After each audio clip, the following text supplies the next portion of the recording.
Salah satu topik yang senang aku pelajari secara otodidak adalah topik tentang personal finance. Banyak yang bisa dipelajari di dalamnya, salah satunya adalah tentang sejarah uang dan itu yang ingin aku bahas pada video kali ini. Halo semuanya, selamat datang di Catatan Belajar, sebuah video yang aku buat untuk mendokumentasikan proses belajarku yang bisa dari mana aja, bisa dari buku, e-course, atau bahkan hanya sekedar ngobrol sama teman. Seperti yang aku bilang di awal, pada video kali ini aku mau bahas tentang sejarah uang dan apa yang aku pelajari setelah mengetahui itu. Seperti yang kita ketahui dulu, manusia itu hidup secara nomaden atau pindah-pindah tempat. Jadi kita nggak menetap tapi berburu ya. Kita pindah-pindah sambil berburu dan mengambil hasil kekayaan alam yang memang sudah disediakan oleh alam. Maksudnya buah yang secara tidak sengaja tumbuh karena mekanisme alam, itu yang kita ambil dan kita konsumsi. Kemudian manusia mulai mengenal yang namanya sistem bercocok tanam dan mulai menempati atau mulai tidak berpindah-pindah lagi. Lalu manusia mengenal sistem transaksi pertamanya yang disebut dengan barter atau menukar barang dengan barang yang lainnya. Aku gak tahu sistem ini bertahan berapa lama, namun yang jelas sistem ini berganti karena ada kecacatan yang bisa dibilang cukup fatal, yaitu kerancuan dalam bertukar barang. Kerancuan apa maksudnya? Misalkan gini, aku adalah seorang petani beras dan kamu adalah peternak sapi. Pertanyaannya, berapa banyak beras yang harus aku tukar untuk mendapatkan seekor sapi yang kamu rawat? Itu adalah pertanyaan yang sulit untuk diselesaikan tanpa adanya perantara. Karena kesulitannya bertukar barang menggunakan metode barter, akhirnya manusia mulai menggunakan alat-alat komoditas seperti garam dan kerang sebagai alat tukar. Namun, karena garam dan kerang itu mudah untuk ditemukan, akhirnya manusia mencari alat komoditas lain, yaitu emas dan logam. Emas dan logam ini bertahan cukup lama, bahkan ya sampai sekarang ya emas itu masih dipakai sebagai alat tukar juga atau sebagai patokan ya. Namun balik lagi ke masa lalu, emas juga dianggap tidak terlalu efektif ya. Karena apa ya? Karena repot. Bayangin aja kalau misalkan nilai transaksinya harus sampai 10 kilogram emas, masa harus dibawa-bawa 10 kilogram emas? Itu kan apa ya? Rawan untuk dicuri, rawan untuk hilang juga, rawan untuk dimaling dan ya nggak efektif aja.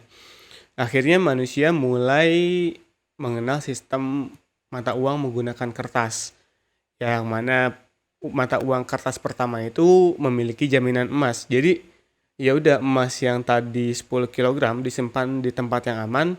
Kemudian kita cuma membawa kertas yang memang berisikan bahwa oh, kertas ini bukti bahwa misalkan ya aku ini punya 10 kilogram emas yang memang disimpan tadi.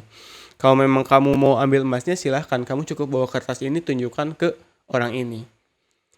Nah, sistem mata uang dengan jaminan emas ini tuh bertahan cukup lama sampai ke tahun 1971 ketika akhirnya uang tidak lagi memiliki jaminan emas, alias ya udah nggak ada jaminan sama sekali, dan itu adalah uang yang saat ini kita pakai, disebut juga dengan istilah atau sistem mata uang fiat. Dan itu aja sebenarnya sejarahnya, biar nggak terlalu panjang juga. Karena sebetulnya banyak juga orang-orang yang bahas tentang sejarah uang kalau memang kamu pengen belajar lebih detail. Di Google pun banyak, jadi tinggal searching aja. Karena yang pengen lebih spesifik aku bahas tentu adalah apa yang aku dapat dari hasil belajar sejarah uang ini. Yang paling penting menurutku adalah ternyata uang itu hanya representatif saja. Maksudnya uang itu hanyalah perantara. Terlebih mata uang yang saat ini yang benar-benar tidak memiliki jaminan apapun. Mata uang yang dijamin oleh emas, seenggaknya ketika ditukar itu ya udah kita dapat emas. Tapi mata uang yang sekarang itu benar-benar hanyalah perantara.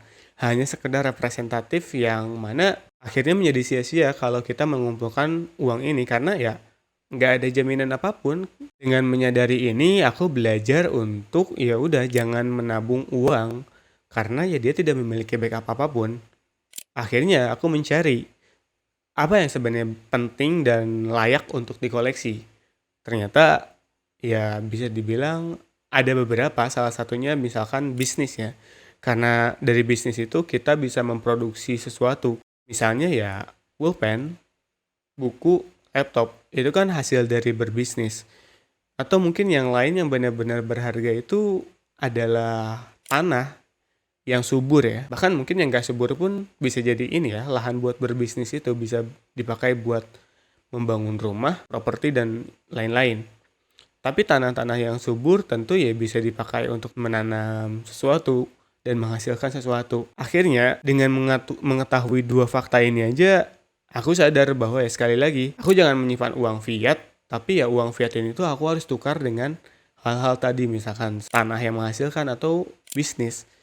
Ya karena sekali lagi, uang itu kalau kita simpan ya seperti yang kita ketahui ada inflasi. Yang artinya mata uang yang kita pegang atau fiat itu akan berkurang. Berbeda ketika kita tukar uang itu dengan bisnis. Dia menghasilkan value lebih, atau misalkan kita tukar uang itu dengan tanah yang subur. Dia juga menghasilkan value lebih. Dan ya itu aja sebenarnya yang pengen aku sampaikan di video kali ini. Semoga jelas dan semoga ada manfaatnya. Bisa kamu share jika memang ada manfaatnya. Dan sampai jumpa di catatan belajar lainnya. Dah.